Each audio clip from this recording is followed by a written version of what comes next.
Hi friends, good morning, welcome to XMP. I hope आप सब अच्छे हैं and you are preparing well for examination. तो शुरू करते हैं आज का हमारा करंट अफेयर, जो कि है 4 सितंबर 2022। So before I begin, let me remind you three things. एक तो जीरो से PO series every day at 4 p.m. Second thing is, do not forget to download the PDF of this lecture from the description box. ठीक है। Third thing is कि आपको revision करना है, right. देखो, सिर्फ आप ये वीडियो देखोगे एंड आपको लगेगा you remember it, yes obviously आपको वीडियो देखने के बाद 2 3 दिन याद रहेगा, उसके बाद आप भूल जाओगे।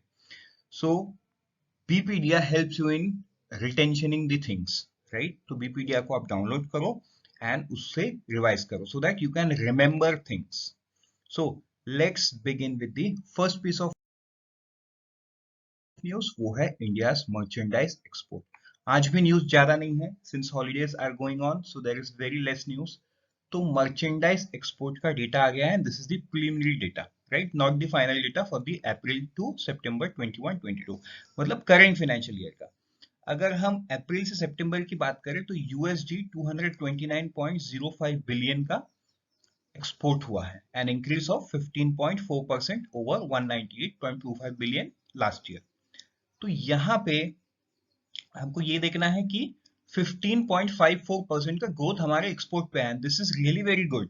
15% export means increase from the last year is very good data. But the problem here is the deficit. मतलब देखो, यहाँ पे डेफिसिट कितना हो गया है, हम जिस जिस लेवल से एक्सपोर्ट ग्रो कर रहे हैं, हम इंपोर्ट भी उससे दुगने लेवल पे कर रहे हैं। सो इन दैट सेंस हमारा जो डेफिसिट है वो वाइड होता जा रहा है। Now what is deficit? Simple से अगर सिंपल लैंग्वेज में समझे, एक्सपोर्ट से, देखो एक्सपोर्ट, एक्सपोर्ट से क्या हो रहा है, हमारा सामान बाहर के देश में जा रहा है, राइट। एंड बाहर के देश में जब जा रहा है, बाहर के देश से क्या आ रहा है, डॉलर आ रहा है। एक सिंपल टर्म्स में समझते हैं, इंपोर्ट का मतलब बाहर के देश से हम सामान मंगवा रहे हैं और इन रिटर्न हम डॉलर बाहर पे कर रहे हैं। तो जब हम डेफिसिट होता है, डेफिसिट क्या होता है, जब हमारा इंपोर्ट ज्यादा होता है एक्सपोर्ट से, मतलब हमको ज्यादा डॉलर पे करना पड़ता है। और जब ज्यादा डॉलर पे करना पड़ता है तो हमारा इंपैक्ट किस में आता है, फॉरेक्स रिजर्व में आता है, राइट।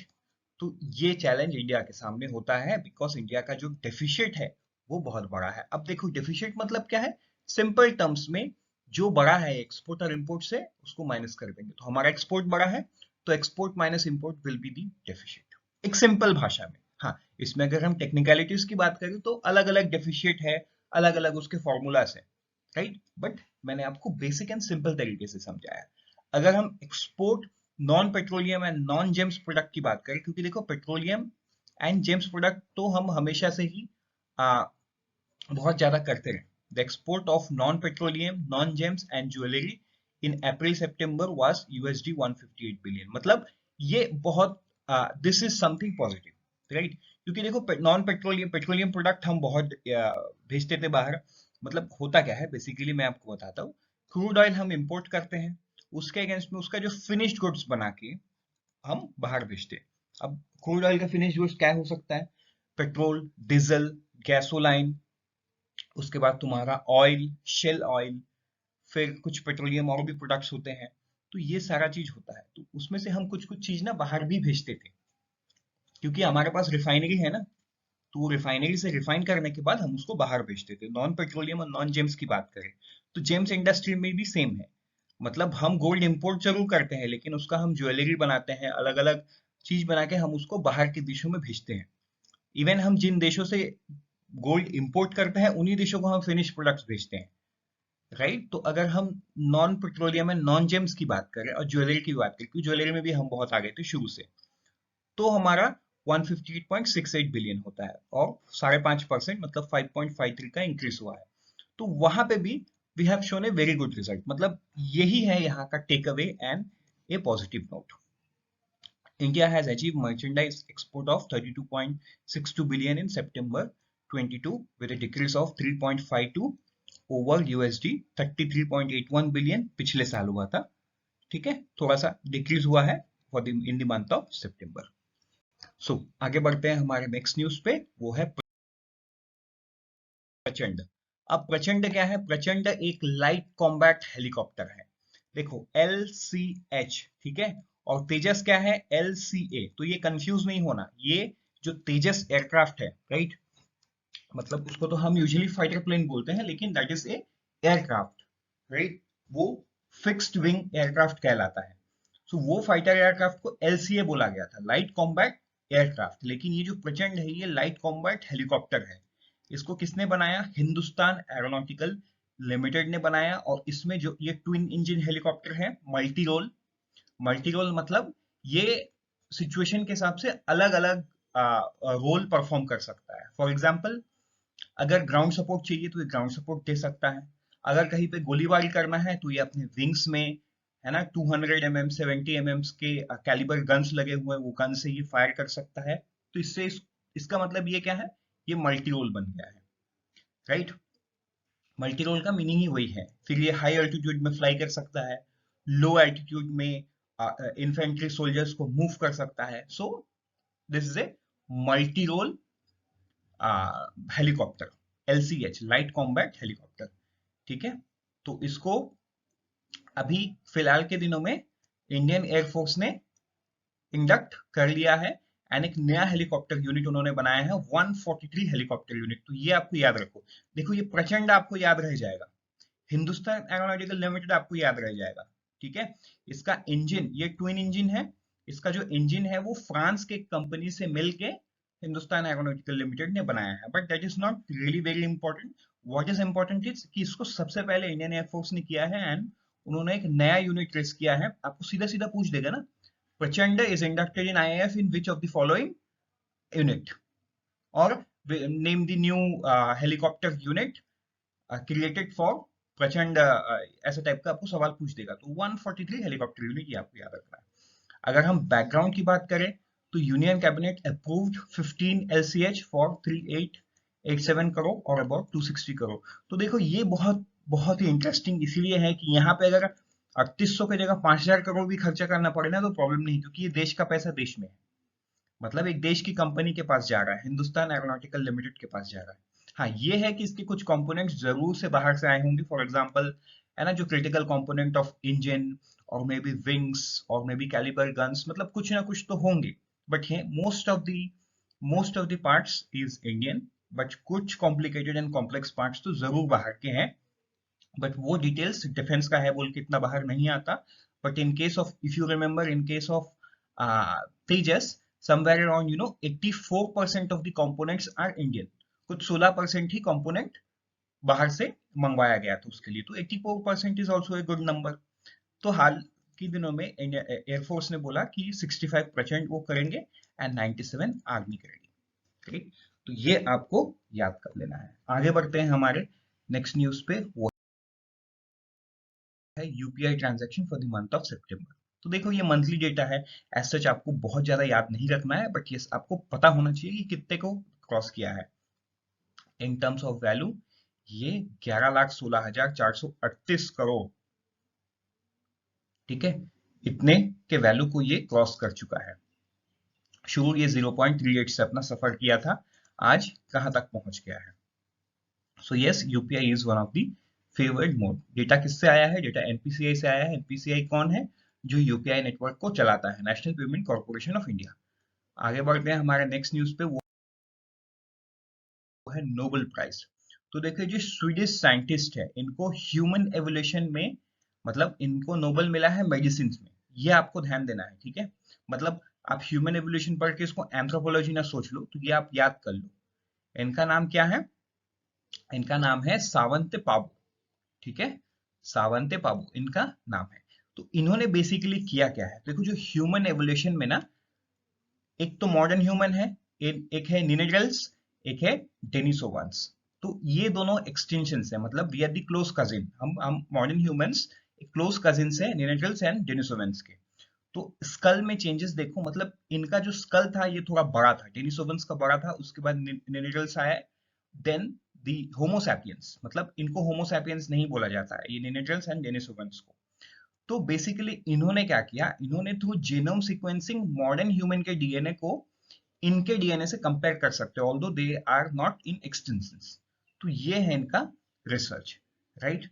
तो अगर हम एक सिंपल फोटो में देखें निनेट्रल्स और हम में क्या डिफरेंस है, तो आप ये डिफरेंस देख सकते हो। देखो इतना डिटेल्स आपको नहीं जानना है, but yes to build an interest, कई बार होता है ना, अरे इन्होंने क्या किया है वो हम जान लेते हैं। That is why we are just putting a photo.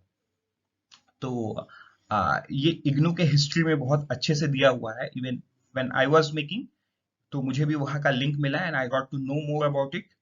सो जो निनेट्रल्स हैं मॉडर्न ह्यूमंस है, इनके एक तो साइज में डिफरेंस है, इनके स्कल में डिफरेंस है। लुक एट दिस स्कल, हमारा राउंडेड है, होमो सैपियंस का इनका फ्लैट है। इनके जॉस बहुत बड़े बड़े होते थे, रीजन बीइंग क्योंकि ये ना थोड़ा वाइल्ड होते थे। मतलब आज हम पका के खा सकते हैं, लेकिन ये इनका एग्जिस्टेंस जिस समय अफ्रीकन में जो मोस्टली था, है ना, तब उतना ज्यादा पका के नहीं खाना खाया जाता था, राइट। लोगों को पता, मतलब एक रीजन में पता था तो दूसरे रीजन में नहीं पता था। तो इन लोग ना कच्चा कच्चा ही खाते थे। सो जिस वजह से इनका जॉ बड़ा बड़ा होता था, राइट। इनके हाथ, the fingers were little longer, the arms and all, ये भी थोड़ा सा इनका बल्कि होता था, बिकॉज ये वाइल्ड लाइफ में जीते थे, है ना। हमेशा पहाड़ चढ़ना, लड़ाई करना, वाइल्ड एनिमल से लड़ना, अपने खाने के लिए कहाँ कहाँ चले जाना, ये सारे काम करते थे। इसलिए ना इनका थोड़ा सा बॉडीली स्ट्रक्चर थोड़ा सा मतलब वाइल्डिश शेप में था, स्मूथ शेप में नहीं था, जो आज के दिन में एक मॉडर्न ह्यूमन का स्मूथ शेप में है, राइट। सो आगे बढ़ते हैं हमारे नेक्स्ट न्यूज पे। वो है PMI, purchasing manager index for the manufacturing sector. Standard and poor global देता है ये डेटा। तो सितंबर के मंथ में ये 55.15 पे आ गया है from 56.2 for the month of अगस्त। तो इससे ये दिखाता है, ये था 56.2, यहाँ से 55.1 में आ गया। This shows little contraction in the manufacturing sector, but the thing here is that 50 से ऊपर है तो ये एक्सपेंशन ही दिखा रहा है। बट यस, अगर हम मंथ ऑन मंथ कंपेयर करें तो हम थोड़े से मतलब मैन्युफैक्चरिंग सेक्टर पे कॉन्ट्रैक्शन पे है। तो ये एविडेंट हो भी गया किस पे, मैं एक स्लाइड पीछे जाऊं। ये एविडेंट आप जब एक्सपोर्ट का डेटा फर्स्ट स्लाइड पे देखे थे, वहां तो एविडेंट हो ही गया वो। अगर हम वन लाइनर्स की बात करें तो न्यू फ्लाइट रूट, तो जो ज्योतिरादित्य सिंधिया है हमारे एविएशन मिनिस्टर, उन्होंने एक नया रूट इनॉग्रेट किया है from the city of from one of the city in Chhattisgarh, Bilaspur, to one of the city in Madhya Pradesh, that is Indore, which is also the which is also the cleanest city, right. हमने कल के news में ही देखा कि इंदौर क्या है, क्लीनेस्ट सिटी है for the sixth consecutive term. तो बिलासपुर और इंदौर के बीच में उन्होंने फ्लाइट लॉन्च किया है, ठीक है। अलायंस एयर उसको ऑपरेट करेगा। वर्ल्ड हैबिटेट डे, अगर वर्ल्ड हैबिटेट डे की बात करें तो थीम क्या है, mind the gap, leave no one behind, no piece behind. तो ये है, ये कल के दिन में सेलिब्रेट किया गया है। मतलब आज 4 तारीख है तो ये कल 3 तारीख था, 3 तारीख को सेलिब्रेट किया गया है। बेसिकली ये जो mind the gap, leave no one behind, no place behind, ऐसे थीम के पीछे का वजह है the C crisis, triple C crisis, COVID 19, climate and conflict. Obvious सी बात है, कोविड 19 से पूरा दुनिया जूझा है, क्लाइमेट चेंज की वजह से पूरा दुनिया जूझ रहा है, and conflict, Russia Ukraine, Afghanistan में प्रॉब्लम, तो ठीक है, चाइना ताइवान में भी थोड़े थोड़े इश्यूज बिल्डअप हो गए। So all this geopolitical conflicts is disturbing the harmony of the entire world. मतलब हार्मोनी तो पूरा पूरी नहीं बोल सकते, लेकिन यस, फूड चेन में प्रॉब्लम हो रहा है, फूड सप्लाई में प्रॉब्लम हो रहा है, इन्फ्लेशन बढ़ रहा है, तो लोगों के मन में तो पीस नहीं आ सकता ना। So in that sense harmony.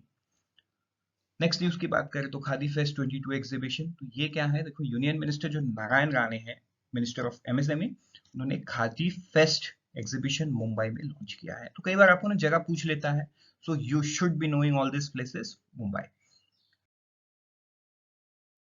Next कुछ वन लाइनर की बात करें, वो है गूगल एसिलेटर।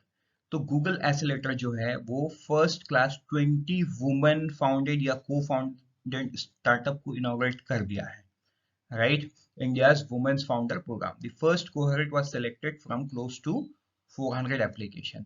400 एप्लीकेशन में से 20 एप्लीकेशन को गूगल ने सेलेक्ट किया है। इंडिया इकोनॉमिक ग्रोथ, यहाँ पे अनकैग ने डेटा दिया है, राइट। यूएन एजेंसी जो है अनकैग, उन्होंने डेटा दिया है, उन्होंने बोला है कि डिक्लाइन टू 5.7% से डिक्लाइन, मतलब पहले उन्होंने बोला था कि 8.12 ग्रो करेगा, अभी वो बोल रहे हैं कि 5.7 ग्रो करेगा. With this, unfold your potential with IXMB. All the best. Let's meet tomorrow morning. Till then, prepare 50% faster with IXMB.